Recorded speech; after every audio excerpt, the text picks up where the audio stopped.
After I removed the egg from the shell, I put it in the sink. I modified one of the egg carton bottoms, put some holes in it, and let it drip into the sink. Clean up on aisle 12. You'll see the egg on the bottom. Use a damp sponge and just keep wiping the hole on the damp sponge, and it'll remove most of what's left.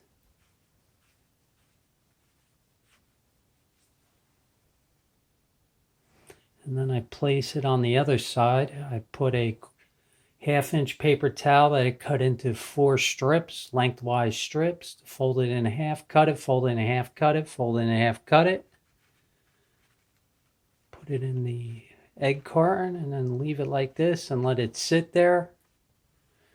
And every 15 minutes, then every half hour, check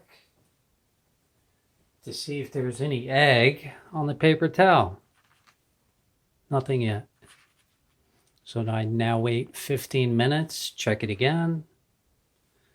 Nothing there, put it back, wait a half hour. Obviously on this one, we have 6 eggs working, so go do 6 eggs at a time. And you'll get more than 99% of the egg. It's the easiest way to clean the egg if you don't have a syringe to rinse out the inside.